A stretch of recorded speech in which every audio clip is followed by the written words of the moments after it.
Hello. Salamat po sa Diyos. Isa pong karangalan, Brother Eli, na makapagtanong po sa inyo. Ako po ay isang Katoliko. Ako po ay tubong Lubao, Pampanga po. Bali, ganito po ang tanong. Bakit po ang tao ay hindi po siya nakokontento sa kanyang na-achieve sa kanyang buhay? Tulad po ng kung nangangarap po sila na magkaroon ng isang sasakyan at pag ito po ay nakuha na nila, hindi pa po doon natatapos ang kanyang pangarap. At paano po ba, ano pong sinyales na ito'y yung ang mga pangarap na ito ay kontento ka na po? Yung bakit ang tao walang contentment. Huwag kang magagalit, ano? Ang utos ng Diyos kasi, dapat meron tayong contentment.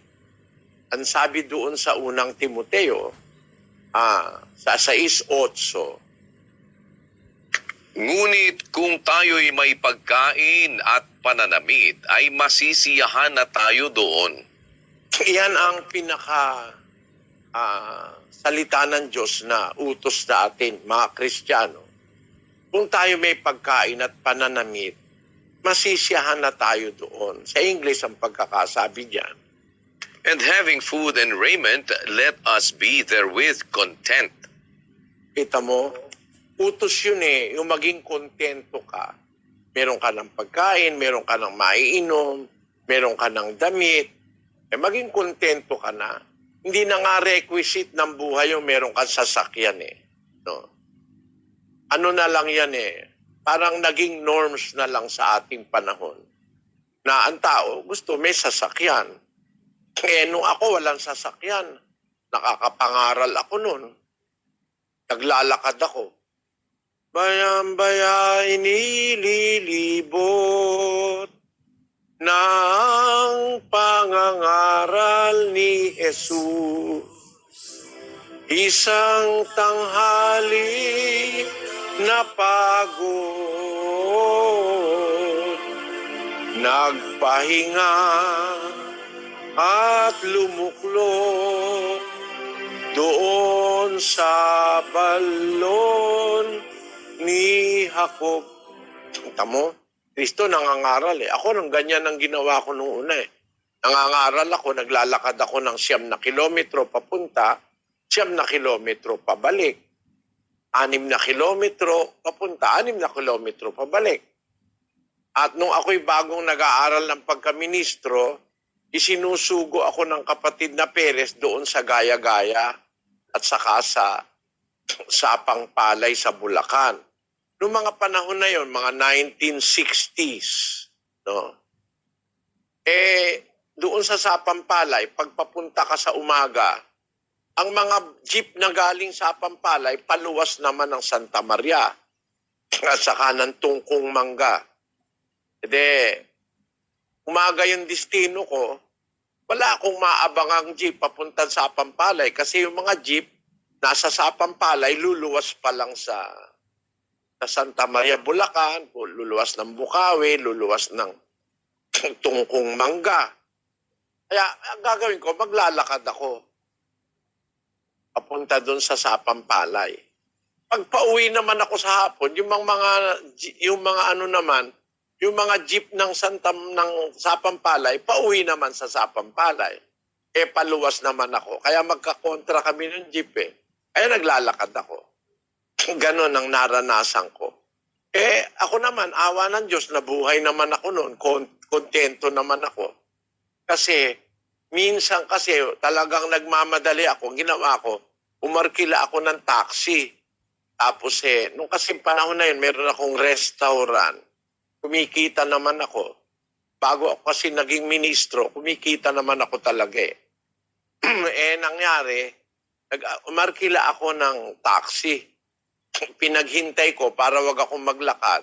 Nabalitaan ng kapatid na Perez na nakataksi ako, naka-waiting time, nagalit sa akin.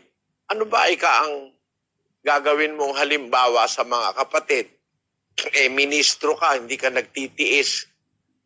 Nabubuhay ka sa karangyaan. Sabi ko, sige po, hindi na po ako uulit. Kaya kahit may pera ako, naglalakad ako. No? Kasi yun ang buhay na pinapasok ko, yung pagiging ministro. So ako, kontento ako noon na wala akong sasakyan. Basta may pagkain ka, meron kang naiinom, masiyahan na kayo roon. Sabi ng kasalita ng Diyos, be content therewith. Having food and raiment, let us be therewith content. Kaya utos yan. Ngayon, ang sabi mo, bakit hindi nasisiyahan? Ba't walang contentment? Masama ibig sabihin nun, kapatid.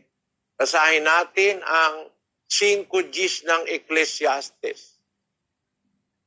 Siyang umiibig sa pilak ay hindi masisiyahan sa pilak, o siya mang umiibig sa kasaganaan ng pakinabang, ito man ay walang kabuluhan. Nako, walang kabuluhan pala yan. Yung kawalan ng contentment. No? Kasi, ang ibig sabihin yan, umiibig ka na sa salapi. Umiibig ka na sa kayamanan. Umiibig ka na sa pilak. At ang mangyayari, pagka umiibig ka na sa salapi, hindi ka na masisiyahan. Kahit 1 bilyon na pera mo, gusto mo pa rin. Kita mo yung mga bilyonaryo. 1 bilyon na gusto, maging 10 bilyon. Naging 10 na, gusto pa maging 100 milyon. No?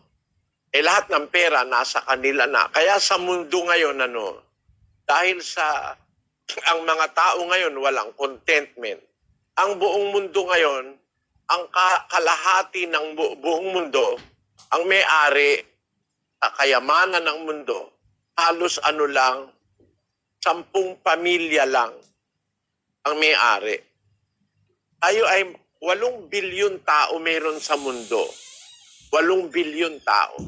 Pero halos kalahati ng resources ng mundo, hawak lang ng 10 tao. Pakita ko sa iyo, kapatid.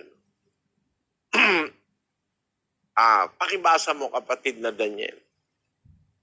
Here is the list of the top 10 richest families in the world. Walton family of Walmart, $152 billion. Koch family, Koch Industries, $99 billion. Mars family, Mars, $90 billion. Van Damme, De Spolberg, De Mevius, Anheuser, Bosch, Invev, $54 billion. Dumas family, Hermes, $49 billion. Wertheimer family, Chanel, $46 billion. Ambani family, Ambani conglomerate, $43 billion. Quant family, BMW, $43 billion.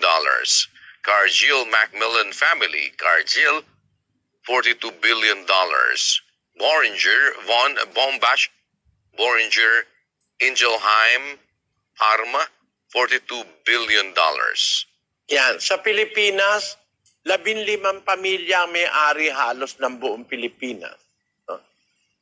Kaya, yan ay yung tinatawag nating uneven distribution of wealth and resources. Kaya yung mahirap, pahirap ng pahirap, namamatay sa gutom. Yun namang mayaman, payaman naman ang payaman. Kasi hindi sila nasisiyahan eh. Lahat ng opportunity, kahit na sila gumawa na ng masama, gipitin na nilang mahihirap, kahit na sila yung mag-indulge na sa drugs, yung makakasama, yung mga pharmacy na yan, yung mga medical companies na yan sa buong mundo. Tinan mo nga yung, ayoko na lang magsalita pero tinan mo, kahit alam nilang masama na sa tao, ginagawa pa rin nila, kumita lang sila ng pera. Ang ibig sabihin yan, yung sinasabi sa unang Timoteo, sa SG,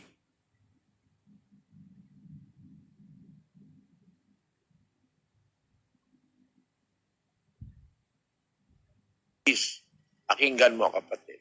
Sapagkat ang pag-ibig sa salapi ay ugat ng lahat ng uri ng kasamaan, na sa pagnanasa ng iba ay nangasinsay sa pananampalataya at tinuhog ang kanilang sarili ng maraming mga kalumbayan. Ayan. Ang pag-ibig sa salapi, pinanggagalingan niya ng maraming kasamaan. Tingnan mo, merong nagsasabi ngayon, siya na raw ang may-ari ng mundo. Lahat ng ginto sa mundo, kanya. Kung hindi nga naman yan, walang contentment. Bakit yung mga miyembro pinagpapalimos pa sa mga airport? Diba? Siya raw ang may-ari ng mundo, kanya lahat ang ginto. Ba't pinagpapalimos mo pa mga miyembro mo?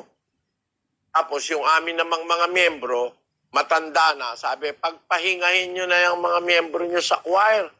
Ang mga choir nyo, matatanda na. Tapos ang kanila damit, mga kurtina. Ang tinding manghamak nitong taong ito Ang uniforme raw ng choir namin kurtina. Kasi yung kanyang, yung uniforme ng mga choir niya, hindi kurtina kasi Hindi kurtina yung uniforme ng mga choir niya. Ang amin daw, mga kurtina ang mga uniforme. Ang tinding manghamak. Tapos, pagpahingahin na raw namin yung mga matatanda ng miyembro ng choir. Kasi nakuha namin yung Guinness Book of World Record na the largest gospel choir. Nakuha ng members ng Church of God yan. Ngayon, di marami kaming kasama sa choir. Nakita nila siguro, pati matanda kasama sa choir, kumakanta. Pagpahingahin na raw namin yung... Nakita na nga natin, pinagpapahinga yung choir natin. Sinaakusahan pa ko na ako raw ay ganito't ganon sa laman. Bakit dumaraming lalo yung mga naggagandahang mga anak ng Diyos dito nakapalibot sa akin kung ganon ako? Bakit hindi sila pupunta sa inyo? Matuwid man kaya kayo. Kaya hindi nyo ma-afford na magka-choir na, tinan yung mga choir nyo, matatanda. Pagpahingahin na ninyo yan, matanda na yan. Pagpahingahin na raw yung choir. Pagpahingahin na raw yung choir, matanda na. Bakit itong miyembro mo? Matanda na, ayaw mong pagpahingahin ng paglilimos. Pakita natin.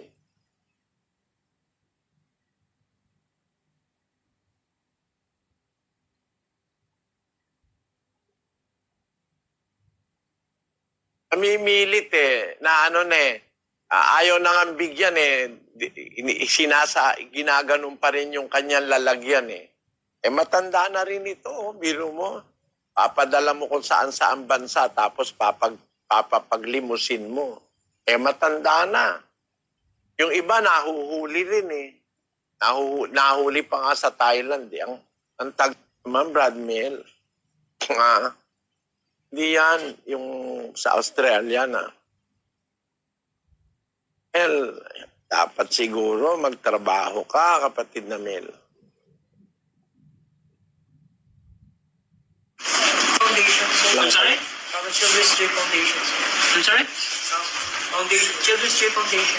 What is the meaning of KJC? Victim Crush Coalition. From the Children's Day Foundation.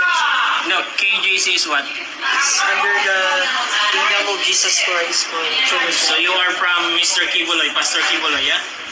Yes or no? Yes. Well, this is under sa Children's Day Foundation. So do you have a permit for that? To where? Where's your permit? Can I have your permit? Charter numbers. No, your permit. Walang maipakitang permit. Kita mo.